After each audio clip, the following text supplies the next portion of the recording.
Hey there, welcome back, Shobham this side. Now from this section, let us start our journey with Django. Now the motive of this section is first to discuss the basic of Django, take it as a Django refresher. So we'll be talking about all the basic concept and lay the foundation of our project.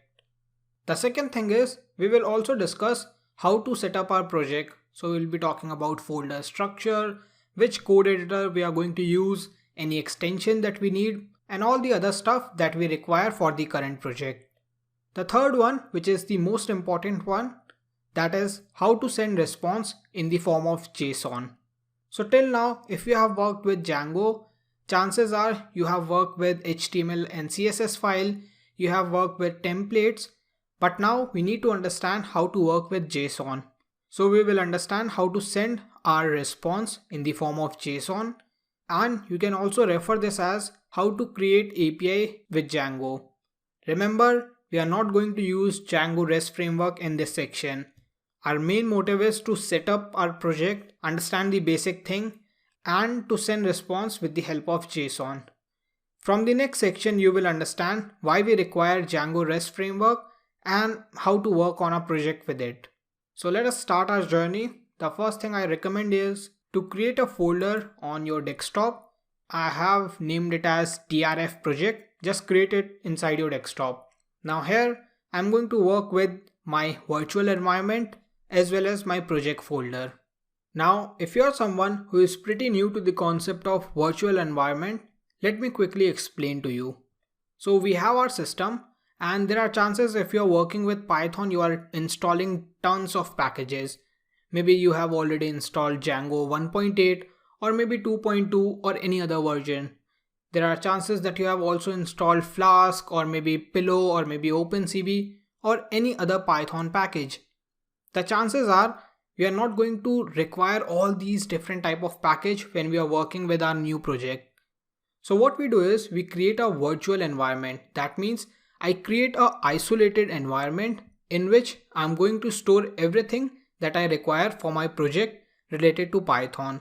So that means if I'm going to create a virtual environment v1, I can install all the packages that I require for this particular project, maybe project A. So maybe I require Django 3.2, maybe I require Pillow library, or maybe I require any other package for this project A. That means I'm going to create this isolated environment and I'm going to store everything, that is every package inside it. Now no one else, no other project can access it. Maybe I'm going to work with another project. Maybe I have a client that requires 2.1, Django 2.1.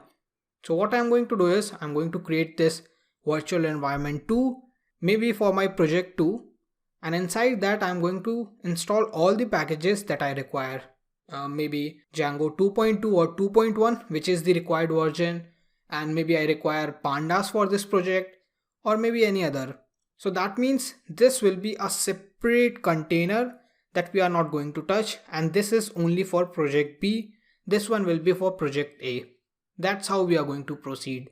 So that means I can create a virtual environment and store everything related to my current project, and no other project is going to be affected by it. So if you have any package in your system, we are not going to touch it. We are not going to even check which packages are there. We are going to create a virtual environment and install all the Python package that we require. I know I have stretched this explanation pretty long, but this is pretty important for someone who don't have information about virtual environment. So the first thing I'm going to do is just open my terminal. And if you're using Windows, you can use CMD. Click here, use CMD.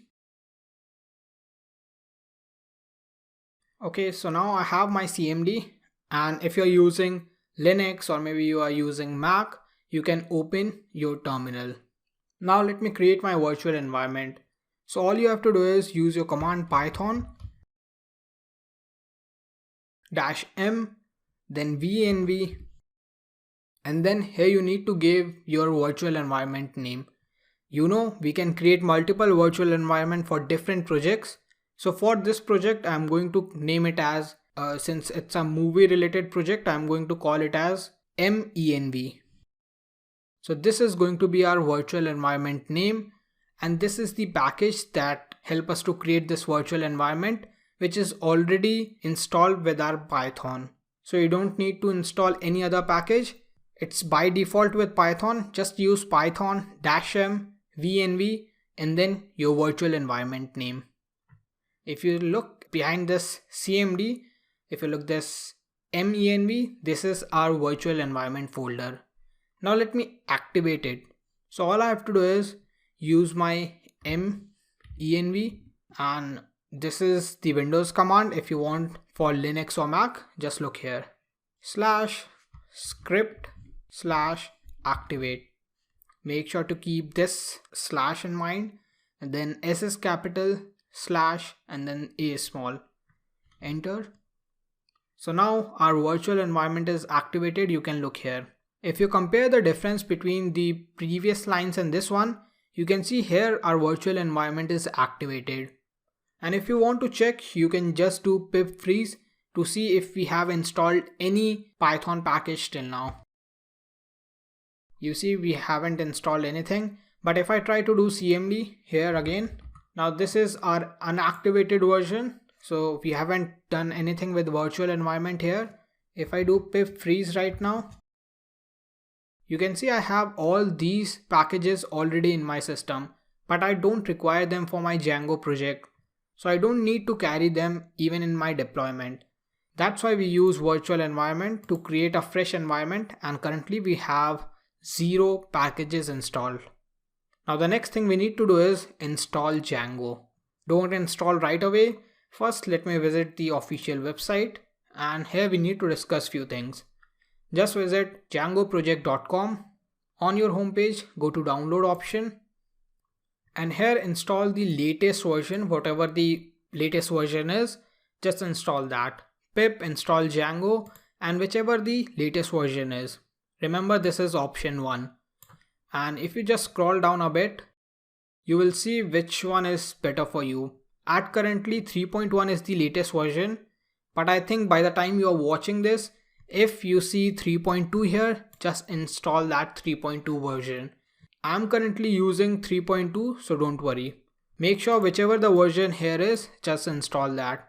If you have any type of confusion, just use pip install Django and it will automatically install the latest version. So what I'm going to do is, I'm going to use the alpha version, but make sure you install this whichever the updated version is.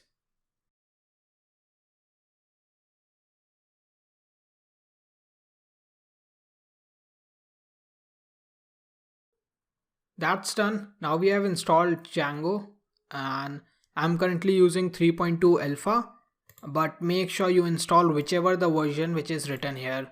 Pip install Django. Currently it is 3.1.6. And don't worry, 3.1 and 3.2 are totally fine, and you can use them till mid of 2024, which is pretty great for any LTS version. Remember, LTS refers to long-term support. That means most of the company prefer LTS version, and they are going to receive all type of updates regarding security as well as development. So make sure you prefer 3.1 or 3.2. That's it. Now our Django is installed. Let me also update this pip.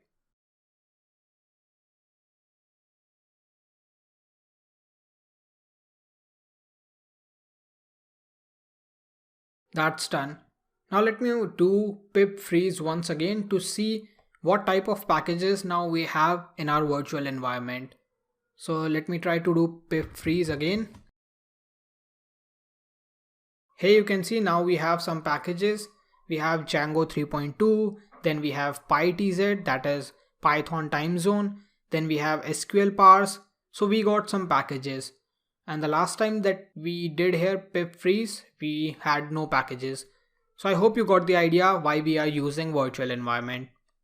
The second thing is, it's important for you to have a code editor. I'm going to utilize Visual Studio Code. So you can use any other code editor if you are familiar with PyCharm, if you are familiar with Atom, but I strongly recommend VS Code because it's quite popular nowadays, and we are also going to use several extensions. So just open VS Studio Code, just install it. It's simple software that is available on Windows, Linux as well as Mac. Just install it. Open your VS Code. After installation, there is no any special setting. You just need to open VS Code. Once that is done, we are going to open our project in a while. But that's it. You don't have to do anything special right now. Now that's the basic setup. In the next lecture, let us prepare our project. That is how we are going to work with these folder, and also talk about our extension, which is tab 9. I hope this lecture was helpful. From the next lecture, let us start our journey with the project. Thank you for following, and I see you guys in the next one.